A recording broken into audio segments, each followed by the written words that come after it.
Welcome to Level With Us, the bonus sode. We're releasing some unheard content from previous interviews to explore a topic more in depth, look at it through a new lens, or a different perspective. These shorter sodes will also give us the opportunity to answer any questions from listeners. So, if you want to know more about a topic, or you just want us to look at a housing-related issue that we haven't yet covered, go to the Level With Us page on our website, homeportohio.org, and fill out the form. All right, let's get into it.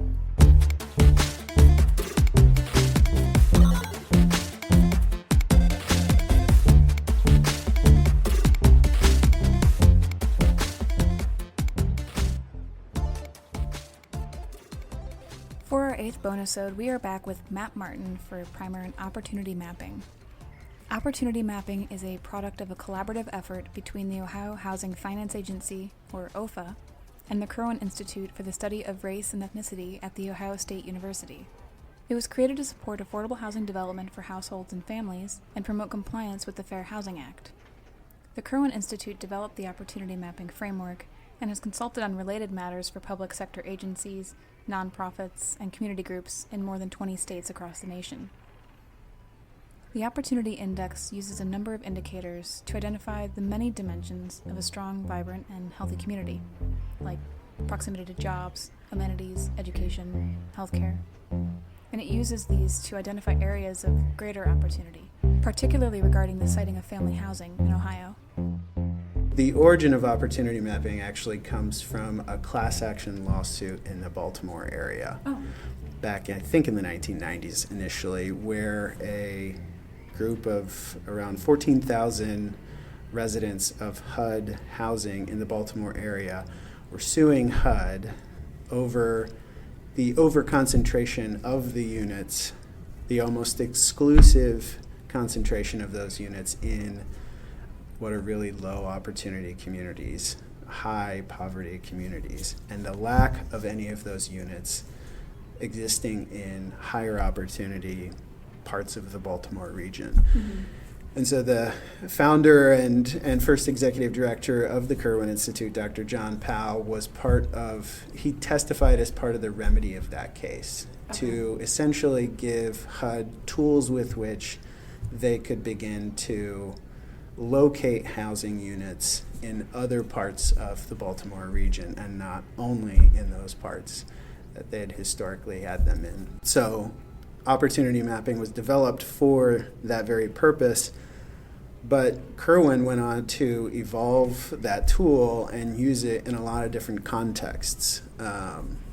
During my time there, we used it in support of community organizations that were rallying to make sure that Recovery Act dollars from the federal and state governments were being distributed evenly across their states, both in New York and in Florida. We also worked with grantees of the Sustainable Communities Initiative. That was a partnership between, I think, the EPA and the DOT at the federal level to promote and support equitable and sustainable regional planning. And we worked with the Puget Sound region in Seattle. We worked with Mississippi Gulf Coast, and that, of course, had a particular focus on what it looked like to recover equitably from Hurricane Katrina in that region, and to make the region more resilient in the future to any future storms. One of my former colleagues at the Kirwan Institute, David Norris, did a lot of environmental justice research as well in the Birmingham, Alabama area, looking at their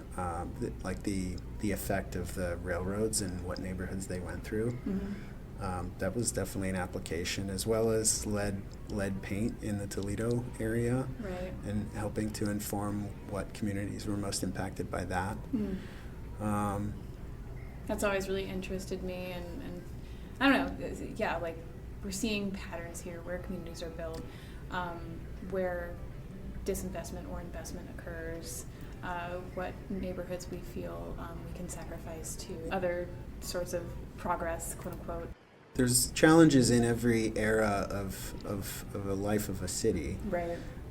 We have some right now in Columbus with not only housing but with transportation as well. But I think we're in a place where, rather than just adding new highways or adding new lanes of highways, though though we are doing some major, rerouting of interchanges downtown and around downtown, I think from a broader transportation standpoint, we're more serious about mass transit through initiatives like Link Us and trying to connect that to our housing investments. So I think we've learned from the past, at least on some fronts. Where do you think that change of heart came from? Well, I think that once you see the cumulative effect of a lot of those things, you see that the end of highways is what? More pavement, more impervious surface, and that it doesn't actually address our traffic challenges. If anything, it eventually opens up the possibility for there just to be more traffic. And so I think that, and understanding that not everybody has vehicles, understanding how that affects the labor market, and realizing as a broader community that we need options. You add climate change on all of that and the effect that more emissions has on the environment, both in a long-term perspective, but even locally, and thinking about clean air and how it exacerbates asthma rates and those types of things. I mean, it makes sense to also be thinking about modes of transportation that don't create as much pollution. So Right. I think we're seeing a lot of different things influence it. Yeah. Hopefully some learning from history as well.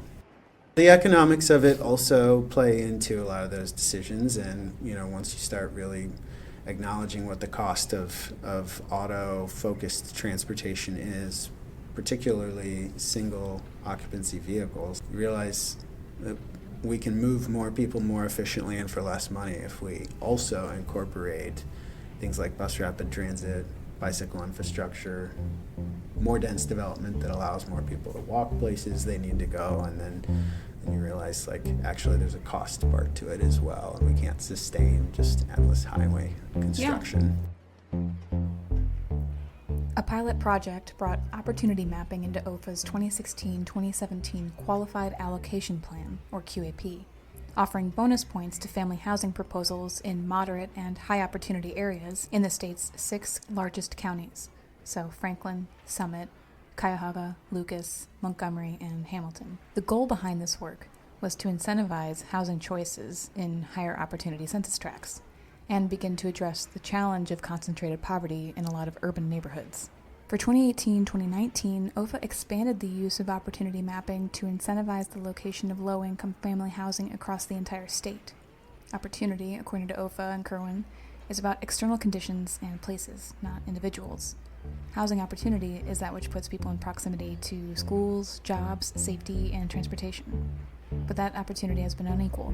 In urban areas through racist policies, like redlining and restrictive covenants, and in rural areas through the movement of manufacturing facilities to other places around the country and the globe.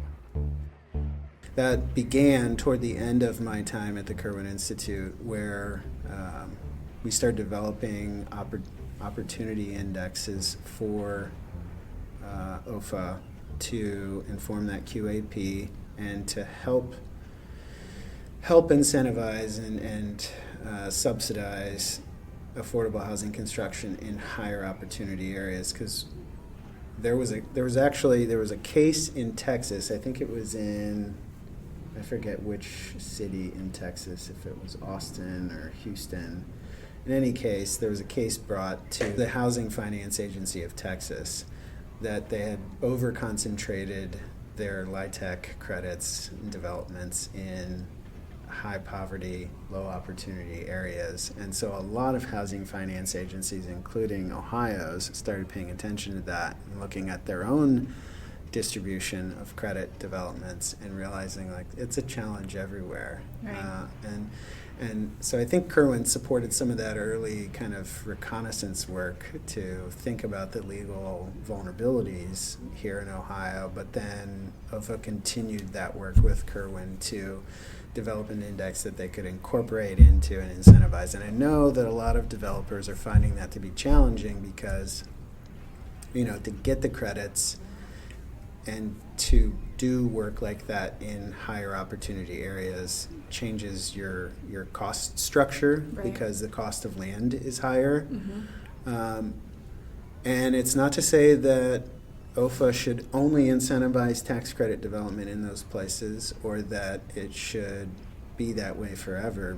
But, and this is one of the key lessons that I learned through all the research that I did with the Kirwan Institute, is you can't just do place-based investment, and you can't just do mobility investment. That really, we need a strategy that incorporates both. Mm-hmm. And it's tough to balance that at times, and it's tough to coordinate all of the funding streams that are available to make sure we're doing that.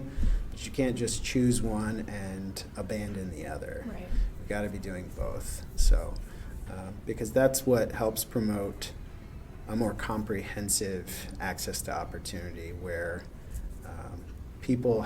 all people have some degree of housing choice and ways to get into housing and communities that offer the opportunities that they need, that they and their families need. For 2024-2025, OFA has an interactive mapping tool available that allows you to view how neighborhoods, towns, cities, and counties vary in access to opportunity. Through it, you can see how different census tracts rank. I'll put a link to the tool in the show notes. Level With Us is brought to you by Homeport and is recorded, mixed, and edited by Lauren Sega. All sources are in the show notes. Homeport creates strong communities by developing quality, affordable homes on a cornerstone of dignity, security, and opportunity. To learn more, or if you'd like to support our mission, visit us at homeportohio.org.